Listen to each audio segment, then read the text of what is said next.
After being bit by a snake, he awakens the ability to create any object, enabling him to multiplying his strength and become powerful.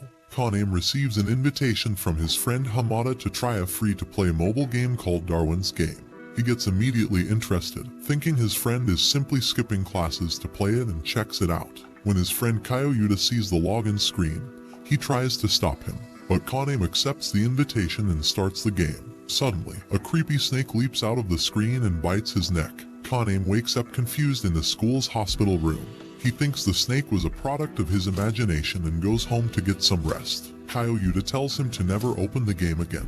But Kaname is still curious. The game couldn't be that bad. After all, his friend invited him. He opens it again while riding the empty train and accepts a challenge request from Panda-kun, a guy wearing a panda costume, the same guy who mysteriously appeared sitting in front of him on the empty train. Panda-kun pulled out a knife and lunged at him. Kaname manages to protect himself and ran for help through the entire city. He runs to the police station and asks for help, but Panda doesn't want bamboo. He wants blood and slits the officer's throat.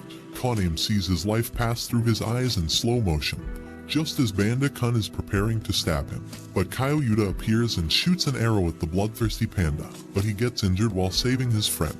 With all effort, the two manage to escape and hide in the car parking lot. Kaname now realizes that he has stepped into a cruel survival game, where he must put his life at risk without a way to escape. Kyoto reveals to Kaname that Panda-kun can make himself invisible using his sigil, an ability each player of Darwin's Game is granted and can use instinctively. Kaname soon realizes there's no point in hiding, as his opponent can track each other's location with the app. He decides to lure the panda and leave the injured Kyoyuta behind. Kaname ambushes Panda-kun and punches him in the face, but doesn't know what to do when Panda-kun becomes invisible. He sees the knife being picked on, but it then also becomes invisible. Kaname is lost. He cannot see the one who's after his life, when suddenly a car randomly rams into the invisible Panda-kun, and Kaname wins the battle, getting promoted to rank D.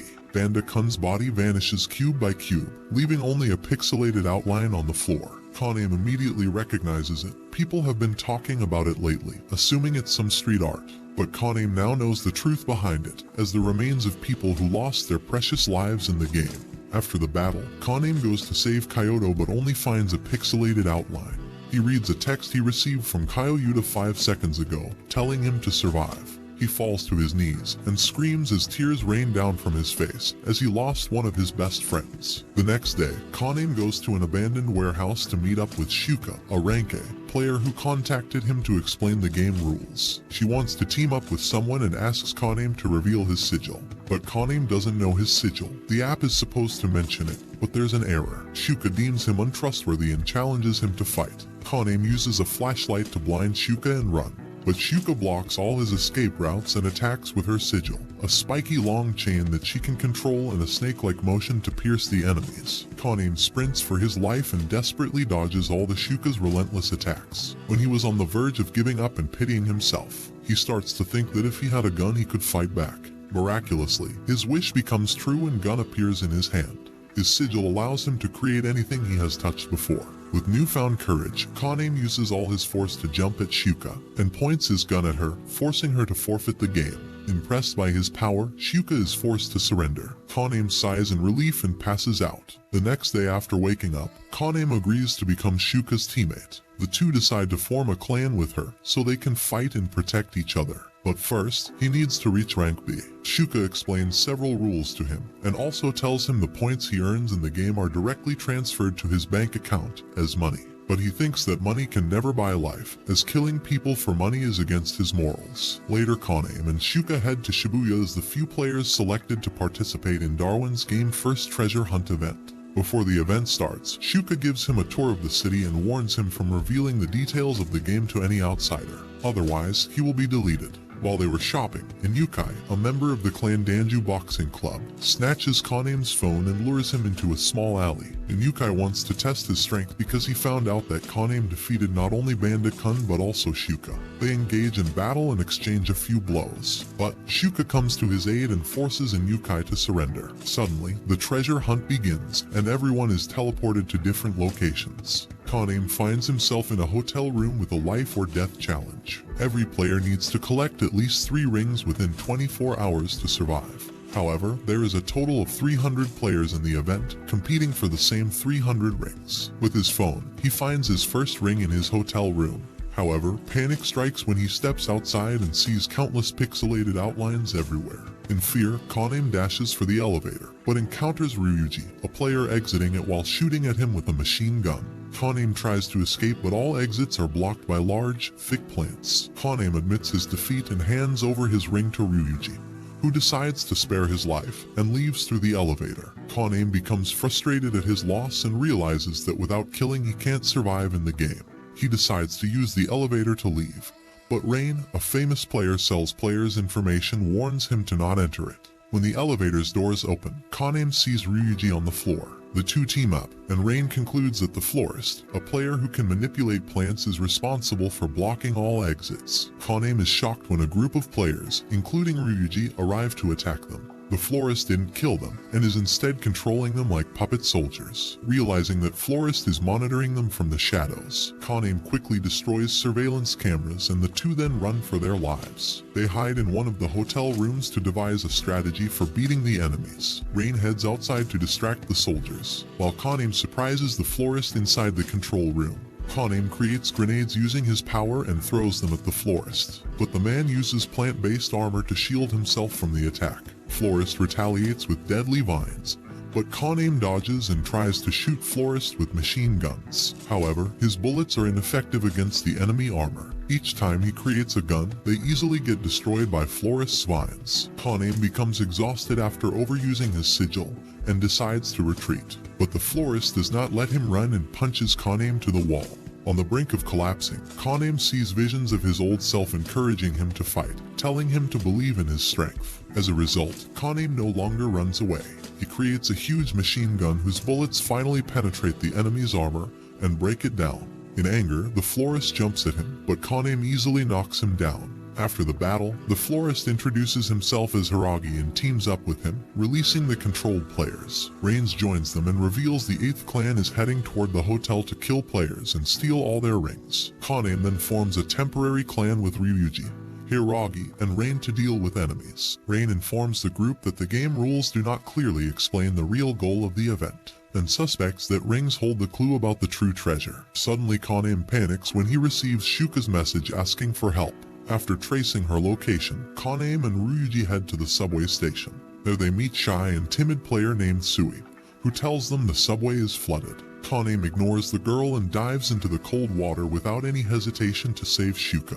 As Kaname goes deep into the icy water, he finds Shuka sealed in a thick layer of ice. Kaname uses his gun to break the ice and brings the unconscious Shuka back to the surface. After waking up, Shuka thanks him for saving her life, and reveals that her goal in Darwin's game is to take revenge on the player who murdered her parents. Upon learning this, Kaname confesses that he also wishes to put an end to this game by killing its creator. On their way back, the group asks Sui the reasons for drowning Shuka. Sui reveals that she has the soul of her twin brother inside her body, and her brother takes over when Sui is in danger. They all forgive Sui and let her join their temporary clan. Kaname then receives a message from Rain, informing him that all rings have a QR code, which upon scanning gives a different number, and after cracking some of the numbers, she found that the true treasure is hidden near Shibuya Station. The group goes to help Rain, whereas Hiragi uses rings to lure 8th clan members into the hotel, expecting to take them down using his plants. The group arrives at Shibuya Station and discovers that Wang, the leader of the 8th clan,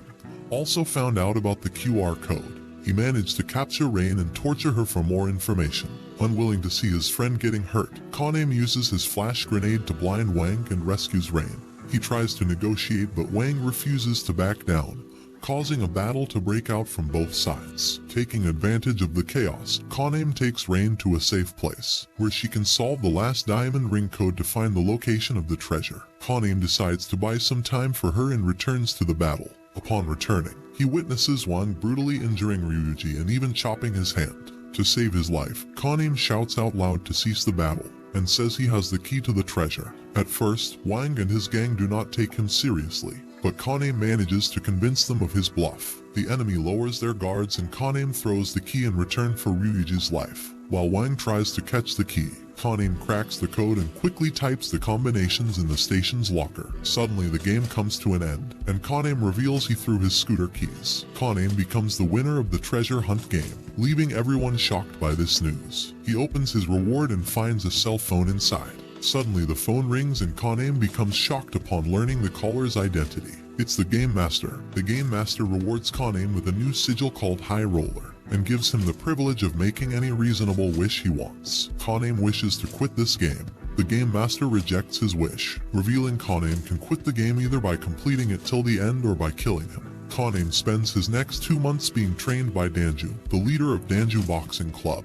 He managed to become strong enough that even Danju asks to form an alliance with his clan, the Sunset Ravens. But first, Danjoy challenges him to find out his true worth. Hence the battle between these two begins. Kaname uses his large gun to shoot, but Danju lunges forward and lands a heavy punch on him, throwing his gun to the ground. In response, Kaname throws his grenades to blast him, but Danju dodges the grenades and continues to attack him. Kaname counterattacks with his machine gun, but Danju quickly hides behind a pillar. Before Kaname makes a move, Danju throws the heavy pillar and jumps at him at full speed, making Kaname stumble on the ground. However, Kaname quickly turns the table by using his flash grenade and points his guns at Danju. Before their battle reaches a conclusion, Lu Zulan, the #1 player of Darwin's game, interrupts their fight and uses her deadly killing intent to abduct Kaname. Zulan reveals that she is a pro assassin and offers Kaname to work for her. Kaname shows his strong disgust and claims that he will never take a life for any reason.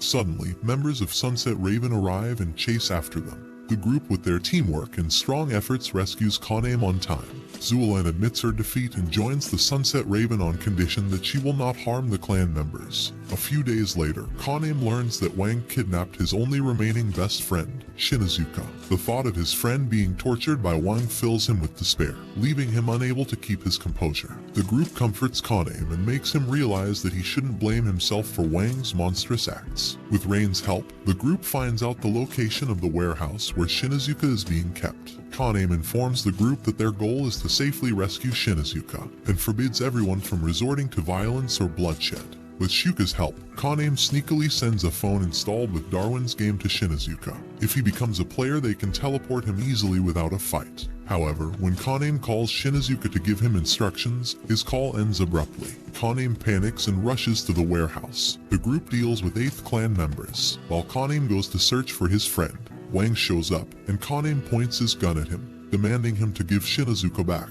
However, Wang crazily laughs at him and reveals the cold dead body of his friend chopped into pieces. This brutal view shakes Kaname to the core, causing him to break down in tears, shattering all his morals and everything he believed. Kaname screams in agony. He has lost his only best friend because he refused to kill players. The madness takes over him, and he finally realizes that monsters like Wang don't deserve to live. He abandons all his humanity and takes out his gun.